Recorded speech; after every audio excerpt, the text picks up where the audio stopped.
Hello guys, welcome to the Dancing Philosophers YouTube page. So the last video I made was called The Love of Wisdom, and that's what philosophy is, and it was really the etymology of it. And now I'm going to really get into just generally what is Western philosophy and some of the key philosophers and some of their ideas. And so this video will probably be kind of jumping all over the place, so just bear with me. It's sort of how philosophy works, I guess, and it's how I work in general. So just to give you that caveat and preface it, that's how I will style this. So within philosophy, we have the pre-Socratics, everybody before Socrates, because Socrates is famous for addressing ethical concerns within philosophy, whereas everyone before him, the pre-Socratics, generally speaking, were considered with an explanation for the natural world without a recourse to the gods. And so Aristotle famously said that the pre-Socratics were the physiologoi, or the natural philosophers, those who worked on finding this explanation for nature. And so whereas Socrates was more concerned himself, for example, with an ethical concern. Now there are philosophers, even Cicero, who mentioned there is this side to Socrates that was lost through Plato, where he was actually quite interested in a physical explanation of the world. And later in his life, he became more concerned with ethics. But at least the Plato we have, the Socrates we have through Plato is concerned with such things. So really the jump with Plato writing about Socrates is fusing many of these ideas together, not only a first principle or an explanation of the natural world and why things are the way they are, but also an explanation for the ethical world. And Plato's fundamental, one could argue, his main fundamental argument was for the forms. And with Plato's theory of the forms, best illustrated through the allegory of the cave, we have this notion that there is a form to beauty, and which is universal. And then we have a particular beautiful object, and that is not universal. And because it's of becoming and not being, it's actually opinion and belief. So very different people will say something's beautiful, whereas the form of what is beautiful, the form of beauty, cannot be subjective for Plato. So we have this distinction of the form, the idea of beauty, which is being and unchanging. Then we have this distinction with particular beautiful things that are coming and going, and what makes them beautiful is different to different people. So it's just opinion and belief. So this fundamental distinction between a world of reality, the form, the unchanging, versus the world of the senses and the world of becoming, which is constantly changing, and one cannot understand what it ultimately is. This distinction he has of the form being unchanging and our world of sensation and the world of observation and the world of opinion and belief as constantly changing and ultimately based on ignorance. This distinction he actually had from Parmenides and Heraclitus, two pre-Socratic philosophers. So this notion that Plato was completely distinct from the pre-Socratics is not entirely correct, and his philosophy is really a synthesis of those two. Parmenides argued that all of reality itself, not the forms, was unchanging and itself was one whole thing. Parmenides argued that the present moment is all we have, and the past and the present are actually in the present moment. So because nothing can change, we just have this giant blob present moment constantly, and we only have the past as the past relative to this present moment. The past at one time was a present moment, but it's only the past as the past if it's relative to a present moment, is Parmenides' point. So we just have this constant present moment. And he argued that all of reality is this one big whole. Now, he even argued it was a sphere, which becomes a logical contradiction, because if all of reality is a sphere, then that would be a shape, and there would be something unbounded by that shape, and that would mean not everything was whole. But we can get into that. Nonetheless, Parmenides had this idea that all of reality is fundamentally unchanging and it's one whole. So Plato took this idea that instead of all of reality is unchanging, what is real is the form, and it is unchanging. He took from Heraclitus, the Greek philosopher. Heraclitus argued that all of reality is being, and that everything is constantly changing. There isn't anything that is unchanging. Everything is in a constant state of flux. If you could, for him, zoom in on grass on a lawn, you could actually see them mowing. It's just the weakness of our perception to become aware of all these fluctuations that are constantly happening around us in a constant state of becoming. So Heraclitus was famous for the quote that we can never step in the same river because we're never the same person, and it's never the same river. We only have fragments of his philosophies. We know about him through Aristotle as well, who mentions him. And this synthesis that Plato had of these two philosophers, Parmenides and Heraclitus, is fundamentally the unique step. And what he argued, Plato, is that the highest form, there are many for him, there's beauty, there is truth and justice, the highest is the good. And this is this ethical grounding of his philosophy, actually, this argument that our highest transcendental form that we can search for is the good, is this ethical quest. So Nietzsche famously argued that the problem with Socrates and Plato is that they had actually gone astray in this. We were for Nietzsche, in his book The Birth of Tragedy, his first work, that we were actually at a fork in the road, and that we could have went right or left, and we went left for Socrates and Plato. It's not a political metaphor at all. And we could have went right, and we could have went for Nietzsche into the pre-Socratics, and they were more concerned with just existence as it is, or nature as it is, and what the fundamental first principle of that is, versus fusing it with ethics, which Nietzsche had argued was the fundamental problem of Plato and Socrates, is that they had confused metaphysics with ethics. And Martin Heidegger actually really got into this idea with his notion of Dasein, because he had argued that we don't actually have to jump over to Descartes' idea of the cogito ergo sum, this sort of subjectivity that grounds us, and we have this objectivity. What Heidegger said is we actually have Dasein, which is German for being there. And as he was trying to attempt to resituate us back to this pre-Socratic model where we were purely looking at being itself, and being qua being, as Aristotle famously said, being as being.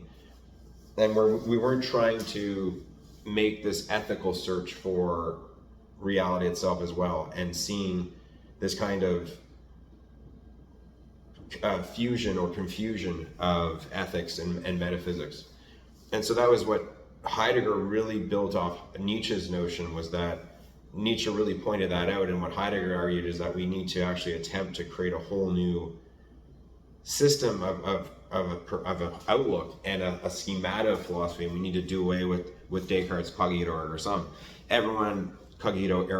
Everyone can really have a sense of subjectivity. I think we can all intuitively grasp that argument. I think the idea, which is Descartes' argument, that we really have our subjectivity first, and Descartes famously needed God to get out of his head. He needed Descartes. God needed to exist for Descartes to not be a solipsist, but there's a whole tradition where in Plato's philosophy that this is what actually made philosophy quite unnecessary and needing of religion, that everything in philosophy could be rationally solved, whether it was metaphysics, ethics, epistemology, aesthetics. And what Nietzsche was arguing is that we had failed as philosophy to grasp that, and what we need to just do is see reality or truth without this kind of ethical lens. So if we looked at the world through blue sunglasses and then said the world was blue, that would be absurd. And so what Nietzsche is saying is we're looking at the philosophical world through these rosy tinted spectacles. And Nietzsche famously said that Plato's philosophy was an escape from the world, that this search for the form that is different from the world was actually an escape from life itself, and was an attempt to deny life. And Nietzsche famously argued with the will to power, which he got from Schopenhauer's will to life, that we actually have to embrace this, that it's not an ethical battle within us of the moral conscience. It's actually this this drive of all of human existence and all of the universe itself, that the universe is just this massive gnawing teeth, and that it's this reincarnating machine of this will to power, and everything is fighting something else, and it's this sort of conquest spirit. So Nietzsche said to focus on the good is to not to see what the universe actually is, and it's to deny existence. And in some sense, Nietzsche argued that eventually Platonism's denial of existence from the forms, escaping our experience and our material existence of the world into this transcendental world of the forms, which doesn't have materiality to it and isn't material, Nietzsche argued would actually be the source and the grounds for Christianity to become the kingdom of heaven as it would become. And as Nietzsche said in The Birth of Tragedy, that Christianity was life's disgust with itself. So this type of ethical philosophy from Plato would eventually, for Nietzsche, become popularized through Christianity. And there are many philosophers who don't necessarily get into ethics in their philosophy. For example, as I said, Martin Heidegger didn't consider ethics something philosophically really worthy, and many people critique him for that. Rene Descartes actually did not truly write much at all off the top, as I think about it, about ethical things at all. So there's different philosophers who consider it something to almost skip over. Personally, I think if philosophy is to do everything that science and religion can do, and can do everything that neither can, it has to address ethics. And Nietzsche did as well. Nietzsche was addressing the ethics in his philosophy. It's just that he was saying that the ethics that they had created, which was a moralizing ethics, instead of a conqueror's ethics or a will to power ethics. Because we always just think of ethics as like, oh, you must be good. But what it is it's a system of behavior to guide you through the world. And you could actually have an ethical system that someone else would consider completely unethical. For example, egoism, which is very, I think for some people, it's in a very sort of straw way to describe it. It's essentially that pure selfishness as a first principle virtue. But nonetheless, I think many people would consider it not ethical, even though it's technically an ethical framework. So there's this search in philosophy for truly the best system and building up from first principles what the truth is. And we got the idea of first principles from Aristotle in his Metaphysics. And what it is in philosophy is to truly find the one thing that we cannot doubt. And if we can doubt your first principle as philosophers, it almost reminds me of that Jenga game when you pull out that block and then the whole tower falls out. That's essentially what philosophy is. And so if we can attack, as I was saying earlier, like Heidegger did with Descartes, what his first principle is, the whole card can unravel. And so the whole deck of cards and the whole tower and block of philosophical ideas can basically unravel. And so what philosophy truly does in some sense is it teaches you how to think, but it doesn't teach you what to think. And the philosopher, as a first principle, really is tasked with this, is tasked with discovering how to think. And after one learns how to think, one can learn what to think. The question becomes distinguishing the two, and within oneself to realize how much of what one thinks is something that one has learned to think or has learned how to think. And many people or learned what to think as well. And so learning how to think and learning what to think, two fundamental distinctions. And so philosophy, I've always said that, and I've mentioned that in many of these streams that I used to do on the app everyone knows me through, is that I've always said that I want to help people and teach them how to think, but not necessarily what to think. So philosophy, we need to learn how these philosophers thought. That is something we don't necessarily get to decide. But once we understand a philosopher, we can learn from them how to think, because through their deductive reasoning and through the structure of their logical thinking, we can find the mistakes that they've made, and then we don't have to make them ourselves. Bismarck famously said that a fool learns from his own mistakes, the wise person learns from someone else's mistakes.